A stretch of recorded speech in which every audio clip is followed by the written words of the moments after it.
നമ്മുടെ ദൈവം വാഗ്ദത്തങ്ങൾ നൽകുന്ന ദൈവമാണ്.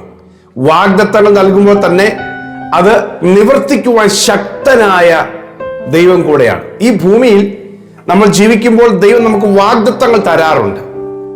എന്തിനാണ് ദൈവം വാഗ്ദത്തങ്ങൾ തരുന്നത്? മനുഷ്യരായ നാം പലതരത്തിലുള്ള പ്രശ്നങ്ങളിലൂടെയും പ്രതികൂലങ്ങളിലൂടെയും പ്രലോഭനങ്ങളിലൂടെയും കടന്നു പോവുകയും പിശാച് നമ്മെ പലതരത്തിൽ താഴ്ത്തിക്കളയാൻ നോക്കുകയും ചെയ്യും. അവിടെയാണ് ദൈവം തരുന്ന വാഗ്ദാനങ്ങളെ, ആ വാഗ്ദാനങ്ങളുടെ മൂല്യം എന്താണ്, ആ വാഗ്ദാനങ്ങൾ നമ്മെ ആ ദൈവികമായ വഴിയിലൂടെ മുൻപോട്ട് കൊണ്ടുപോയി ദൈവികമായ പൂർത്തീകരണത്തിൽ എത്തിക്കുവാൻ പര്യാപ്തമായി മാറുന്നത്. ശ്രദ്ധിച്ച് സന്ദേശം കേൾക്കുക. പരിശുദ്ധാത്മാവ് ഇന്ന് കൈമാറുന്ന സന്ദേശം, ദൈവത്തിന്റെ വാഗ്ദാനങ്ങൾ കേട്ട നിങ്ങൾ ഒരിക്കലും വഴിയിൽ പരാജയപ്പെടില്ല, തളരാൻ ദൈവം സമ്മതിക്കില്ല. ഹല്ലേലൂയ. അപ്പോസ്തല പ്രവൃത്തി 23-ാം അധ്യായത്തിന്റെ 11-ാമത്തെ വാക്യത്തിൽ പൗലോസിനോട് രാത്രിയിൽ കർത്താവ് സംസാരിക്കുന്ന ഒരു വചനമാണ്, ഒരു വാക്കാണ്. രാത്രിയിൽ കർത്താവ് അവന്റെ അടുക്കൽ നിന്നു, ധൈര്യമായിരിക്കുക, നീ എന്നെക്കുറിച്ച് യെരൂശലേമിൽ സാക്ഷീകരിച്ചതുപോലെ റോമയിലും സാക്ഷീകരിക്കേണ്ടതാകുന്നു എന്ന് അരുളി ചെയ്തു. പൗലോസ് അറസ്റ്റ് ചെയ്യപ്പെട്ടിട്ട് യെരൂശലേമിലെ ന്യായാധിപ സംഘത്തിന്റെ മുൻപിൽ അവൻ ഒരു കുറ്റവാളിയെ പോലെ പിടിക്കപ്പെട്ട് നിൽക്കുകയാണ്. അവനെ ചോദ്യം ചെയ്യുകയാണ്. അവിടെ വിശദീകരിക്കുന്നുണ്ടെങ്കിലും, അവന്റെ നിഷ്കളങ്കത്വം വിശദീകരിക്കുന്നുണ്ടെങ്കിലും, സത്യസന്ധത വിശദീകരിക്കുന്നുണ്ടെങ്കിലും അതൊന്നും സ്വീകരിക്കാൻ തയ്യാറല്ല. വഴിയിൽ വെച്ച് അവനെ കൈസരിയിലേക്ക് കൊണ്ടുപോകുന്ന വഴിയിൽ വെച്ച് ചീന്തിക്കളയുവാനും കൊല്ലുവാനും ഏകദേശം ഒരു 40 പേര് വഴിയിൽ പതിയിരിക്കുകയാണ്. കൊന്നിട്ടേ ഞങ്ങൾ ആഹാരം കഴിക്കുള്ളൂ, ഞങ്ങൾ എന്തെങ്കിലും ഭക്ഷിക്കണമെങ്കിലോ കുടിക്കണമെങ്കിലോ ഈ മനുഷ്യരെ കൊന്നിട്ടേ ഞങ്ങൾ ചെയ്യുള്ളൂ എന്ന് പറഞ്ഞ് കാത്തിരിക്കുമ്പോൾ രാത്രിയിൽ ദൈവം വന്ന് പറയും, യേശുക്രിസ്തു അതിന് പറയാണ്, നീ ധൈര്യമായിരിക്കും, നീ എന്നെക്കുറിച്ച് യെരൂശലേമിൽ സാക്ഷീകരിച്ചതുപോലെ ഇത് റോമിലും സാക്ഷീകരിക്കേണ്ടതാണ്. ഹല്ലേലൂയ. ദൈവം എന്താ ഈ വാഗ്ദാനം പറഞ്ഞത്? എന്തിനാ പറഞ്ഞു വെച്ച് കഴിഞ്ഞാൽ, ഒരുപാട് പ്രലോഭനങ്ങളും ഭീതിപ്പെടുത്തുന്ന ഭീഷണിപ്പെടുത്തുന്ന വാക്കുകളൊക്കെ ദൈവത്തിന്റെ പദ്ധതിയുള്ളവർക്കെതിരെ പിശാച് തൊടുത്തുവിടും. ആ സമയത്ത് ദൈവം തന്ന വാഗ്ദത്തങ്ങളെ മുറുകെ പിടിച്ചാണ് നമ്മൾ ആ പ്രതിസന്ധികളെ ഓവർകം ചെയ്യുന്നത്. വാഗ്ദത്തങ്ങൾ വെറും മോഹന കാര്യങ്ങളല്ല. ഈ ലോകത്തിലെ പാർട്ടിക്കാരോ മനുഷ്യരോ വ്യക്തികളോ സ്നേഹിക്കുന്നു പറയുന്നവരോ തരുന്ന മോഹന വാഗ്ദാനങ്ങളല്ല. എന്തെങ്കിലും ഒരു കാര്യം നേടിയെടുക്കാൻ വേണ്ടി സ്വാർത്ഥതയ്ക്ക് വേണ്ടി ഉപയോഗിക്കുന്ന വാക്കുകളുമല്ല ദൈവത്തിന്റെ വാഗ്ദാനങ്ങൾ. ദൈവത്തിന്റെ വാഗ്ദാനങ്ങൾ ദൈവത്തെ അനുസരിക്കുന്നവർക്ക് ദൈവം കൊടുക്കുന്ന ഏറ്റവും ശ്രേഷ്ഠമായ പദവിയും നിത്യജീവനും പ്രാപിക്കണം. ആ പ്രാപിക്കാനുള്ളവർക്ക് ദൈവം കൊടുക്കുന്ന, അവിടെ വരെ എത്തിക്കാനായിട്ട് ദൈവം അവരെ ഉറപ്പിച്ചു നിർത്തുന്ന ദൈവത്തിന്റെ ശബ്ദമാണ് വാഗ്ദാനം. ഹല്ലേലൂയ. ഇസ്രായേൽ ജനത്തോട് ഈജിപ്തിൽ നിന്ന് അവരിറങ്ങുന്ന സമയത്ത് ഒന്നാമത് അവർ അടിമകളാണ്. ആ സമയത്ത് ആ നാട് വിട്ടിട്ട് മരുഭൂമിയിലേക്ക് പോകാൻ പറയുമ്പോൾ എളുപ്പമല്ല. ദൈവം പറഞ്ഞു, ഞാൻ നിങ്ങളെ പാലും തേനും ഒഴുകുന്ന കനാൻ ദേശത്തേക്ക് കൊണ്ടുപോകും. പുറപ്പാട് പുസ്തകം 3-ാമത്തെ അധ്യായത്തിൽ എഴുതിയിട്ടുണ്ട്. മോശയോട് പറയാണ്, പാലും തേനും ഒഴുകുന്ന കനാൻ ദേശം. ഒരുപാട് വാഗ്ദാനങ്ങൾ ദൈവം പങ്കുവെക്കുകയാണ്. ഒടുവിൽ ആ ജനം അവിടുന്ന് പുറത്തിറങ്ങി. പക്ഷെ വഴിയിൽ വെച്ച് ചെങ്കടലുള്ളതോ, വഴിയിൽ അമോരി രാജാക്കന്മാരോ ബാശാൻ രാജാവോ തീക്കൽ പാറയോ മാറയിലെ കൈപ്പയോ വെള്ളമോ ഇതൊന്നും ദൈവം പറഞ്ഞിട്ടില്ല. വാഗ്ദാനം പറയാണ്, പാലും തേനും ഒഴുകുന്ന കനാൻ ദേശം. അപ്പൊ ഇത് പറഞ്ഞാണ് ഇറക്കിയെങ്കിലും ഇത് മാത്രമല്ല, വഴിയിൽ ഒത്തിരി പ്രതിബന്ധമുണ്ട്. ഈ പ്രതിബന്ധത്തെയൊക്കെ ദൈവം തന്ന ഈ വാഗ്ദത്തം കൊണ്ട് അതിജീവിച്ചോണം. ഹല്ലേലൂയ. വെറുതെ കളിപ്പിക്കാൻ പറഞ്ഞൊന്നുമല്ല, സത്യമായിരുന്നു എന്നുള്ളത് ഇസ്രായേൽ ജനത്തിന്റെ അടുത്ത തലമുറ കനാനിൽ പ്രവേശിച്ചപ്പോൾ ലോകത്തിന് ബോധ്യമാക്കി കൊടുത്തു. ദൈവത്തിന്റെ വാഗ്ദാനങ്ങൾ സത്യമാണ്. പക്ഷെ അവിടെ അവിശ്വസിക്കരുത്. പക്ഷെ ഇതിനിടയ്ക്ക് പിറുപിറുത്തു പോയി, ബലഹീനപ്പെട്ടു പോയവർ പരാജയപ്പെട്ടു. ഹല്ലേലൂയ. അപ്പോസ്തലനായ പൗലോസ് എബ്രായ ലേഖനത്തിലേക്ക് വരുമ്പോൾ അവിടെ കാണുന്നത് 4-ാമത്തെ അധ്യായത്തിൽ, അവരെ പോലെ നമ്മളും ഒരു സദ്വർത്തമാനം കേട്ടവരാ. പക്ഷെ വഴിയിൽ വെച്ച് അത് സാഹചര്യം പ്രതികൂലമായി വന്നപ്പോൾ വിശ്വസിക്കാൻ നിന്നില്ല, അവർ പിറുപിറുത്തു പോയി. നമുക്കും അതുപോലെ വരരുത്. നമ്മൾ നിത്യതയ്ക്ക് വേണ്ടി ഒരുക്കപ്പെട്ടവരും നിത്യജീവന് വേണ്ടി ദൈവം കർത്താവ് നമ്മൾ വിളിച്ചു വരുക. അപ്പൊ ആ നിത്യജീവൻ ഉണ്ട് എന്ന് പറയുന്നത് വലിയൊരു വാഗ്ദാനമാണ്. യേശുക്രിസ്തു മടങ്ങി വരും, എന്നെ ചേർക്കും എന്ന് പറയുന്നതും അവൻ എനിക്ക് വേണ്ടി ഭവനം ഒരുക്കുന്നു എന്നൊക്കെ പറഞ്ഞ വാഗ്ദാനങ്ങളാണ്. അത് ലക്ഷ്യമാക്കി ഞാൻ പോകുമ്പോൾ, എനിക്കെതിരെ പ്രശ്നം വരുമ്പോൾ, പ്രതികൂലം വരുമ്പോൾ, കഷ്ടത വരുമ്പോൾ, രോഗം വരുമ്പോൾ, ഇങ്ങനെയുള്ള ഒരുപാട് കടഭാരങ്ങളും തകർച്ചയും വരുമ്പോൾ ഞാൻ ഈ വാഗ്ദത്തങ്ങളെ മുൻപിൽ നിർത്തി മുന്നോട്ട് പോകണം. ഹല്ലേലൂയ. ദൈവം പോഷ്ക്ക് പറയുന്നവനല്ല. അവന്റെ വാഗ്ദാനങ്ങൾ ഉവ്വെന്ന് പറഞ്ഞാൽ അങ്ങനെ തന്നെയാണ്. അതിൽ വിശ്വസിച്ചോണം. പൗലോസിനോട് കർത്താവ് പറയുകയാണ്, നീ ധൈര്യമായിരിക്കെ.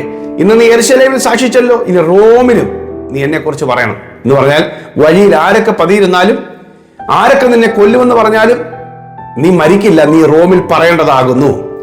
എന്താ സംഭവിച്ചത് നമുക്കറിയാം. പിന്നീട് അവിടെ നിന്ന് കൈസരയിൽ വരികയും കൈസരയിൽ നിന്ന് പിന്നീട് ചില നാളുകൾ അവിടെ ജയിലിൽ തടവുള്ളിയായി കഴിയേണ്ടി വന്ന ഒടുവിൽ അവിടുന്ന് റോമിലേക്ക് പോകുവാനായിട്ട് വിധിയുണ്ടായി. അപ്പോസ്തലപ്രവൃത്തി 27-ാം അധ്യായത്തിൽ തുടക്കവാക്യത്തിൽ പൗലോസിനെ റോമിലേക്ക് ഒരു കുറ്റവാളിയെ പോലെ, തടവുകാരനെ പോലെ കൊണ്ടുപോകുന്നു. അതിനിടയിൽ വെച്ച് തന്നെ കപ്പൽ തകരുന്ന കാഴ്ചയുണ്ട്. അവിടെയും ദൈവം ധൈര്യപ്പെടുത്തുകയാണ്, പൗലോസേ നീ ധൈര്യമായിരിക്കും. 27-ാം അധ്യായത്തിൽ 25-ാം വാക്യം, നീ ധൈര്യമായിട്ടിരിക്കെ. നീ റോമിൽ നിൽക്കുമെന്ന് മാത്രമല്ല പറഞ്ഞത്, നീ കൈസറുടെ മുമ്പാകെ നിൽക്കേണ്ടതാണ്. രാത്രിയിൽ ദൈവം വന്ന് സംസാരിക്കുക, നീ കൈസറുടെ മുമ്പിൽ നിൽക്കേണ്ടതാണ്. നേരത്തെ റോം എന്ന് പറഞ്ഞ സ്ഥലത്തെത്തിക്കുന്നതിനെ കുറിച്ചാണ് പറഞ്ഞത്. ഇപ്പോൾ പറയുകയാണ്, ഇല്ല, നീ കൈസർ എന്ന് പറയുന്ന അക്കാലത്തിലെ ലോക ചക്രവർത്തിയുടെ മുമ്പിൽ നിൽക്കേണ്ടതാണ്. അവരെ വീണ്ടും ധൈര്യപ്പെടുത്തുക. കാരണം ഇനിയിപ്പം കരയിലുള്ള പ്രതിസന്ധി മാറി കടലിൽ മുഴുവൻ തീരാൻ പോകുന്ന വലിയ തകർച്ച വരാൻ പോകുകയാണ്. ഹല്ലേലൂയ. നീ കൈസറുടെ മുമ്പിൽ നിൽക്കേണ്ടതാകുന്നു എന്ന് പറഞ്ഞിട്ട് അടുത്ത വാക്ക്, എങ്കിലും പൗലോസ് പിന്നെ പറയാണ്, നാം ഒരു ദ്വീപിന്മേൽ മുട്ടി വീഴേണ്ടതാകുന്നു. അപ്പൊ ദ്വീപിന്മേൽ മുട്ടി വീഴും, കപ്പൽ തകരും. മുട്ടി വീഴുക എന്ന് പറഞ്ഞാൽ കപ്പൽ തകരും. കപ്പൽ തകർന്നാലും ദൈവം പറഞ്ഞ ഈ വാഗ്ദത്തെ നീ മുറുകെ പിടിച്ച് നിന്നോണം. നീ കൈസറുടെ മുമ്പിൽ നിൽക്കും, നീ നിന്നിരിക്കും. ആമേൻ. പിന്നീട് ഉണ്ടായ ഒരു പാമ്പ് കടി ഏൽക്കുകയായിരുന്നു മെലിത്ത ദ്വീപിൽ വെച്ച്. അവന് വാഗ്ദാനം ഉറപ്പുള്ളത് കൊണ്ട് അതിനെല്ലാം തീയിൽ കുടഞ്ഞു കളഞ്ഞു. പ്രിയമുള്ളവരെ, കർത്താവ് തന്ന വാഗ്ദാനങ്ങളെ വിശ്വസിക്ക്, ഏറ്റെടുക്കൂ. ഉറപ്പാണ്, നടക്കും. പക്ഷെ പ്രശ്നങ്ങൾ വരുമ്പോഴും അസാധ്യതകളൊക്കെ ഉരുണ്ടുകയറി വരുമ്പോഴും നമ്മളതിന് ചെവി കൊടുക്കണ്ട. പലരും പരാജയപ്പെടുത്താൻ നോക്കുന്ന വാക്കുകൾ പറയുമ്പോഴും പലതരത്തിലുള്ള പ്രശ്നങ്ങൾ നമ്മളെ മൂടുമ്പോഴും നിരാശപ്പെട്ടു പോകരുത്.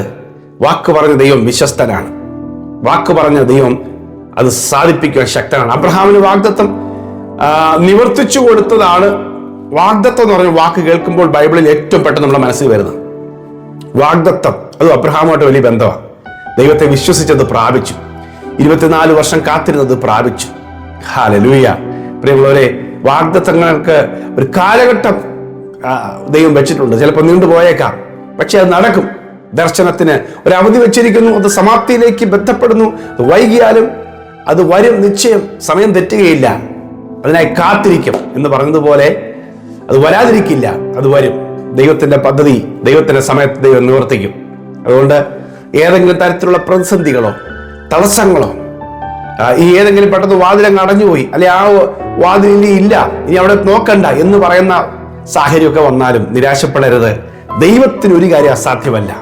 ദൈവത്തിന്റെ വാഗ്ദത്തങ്ങൾക്ക് നമ്മൾ കൊരിന്ത്യർക്ക് എഴുതിയ 2-ാം ലേഖനത്തില് 1-ാമത്തെ അധ്യായത്തിന്റെ 20-ാമത്തെ വാക്യത്തിൽ ഇരിക്കുന്നത്, ദൈവത്തിന്റെ വാഗ്ദത്തങ്ങൾ എത്ര വാഗ്ദത്തം ഉണ്ടെങ്കിലും അവനിൽ എന്നത്രയും.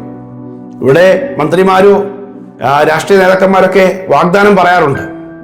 അവർ പറയും, ജയിച്ചു കഴിയുമ്പോൾ അവർ പറയും, അതൊക്കെ എല്ലാവരും ഇലക്ഷൻ സമയത്ത് പറയുന്നതാ, അല്ല നടപ്പാക്കാനുള്ളതൊന്നും അല്ല, നടപ്പാകത്തുമില്ല, അത് അവർക്കറിയാം.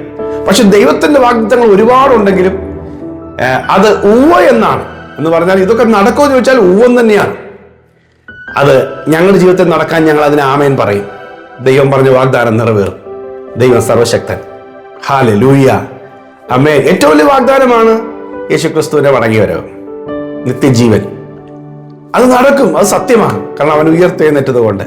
ഹല്ലേലൂയ. അതെ, ആ ദൈവം ഇന്ന് നിങ്ങളുടെ ജീവിതത്തിൽ നിവർത്തിച്ചു തരാനുള്ള മുഴുവൻ വാഗ്ദാനങ്ങളും ഏപ്രിൽ മാസത്തിൽ പരിശുദ്ധാത്മാവിനോട് ശക്തമായി ഇടപെട്ടൊരു കാര്യമാണ്. ഏപ്രിൽ മാസത്തിൽ ദൈവീയ വാഗ്ദാനങ്ങളെ ദൈവം നിറവേറ്റുന്നൊരു മാസമാണ്. നിങ്ങളുടെ ജീവിതത്തിൽ അത് പ്രാപിക്കട്ടെ.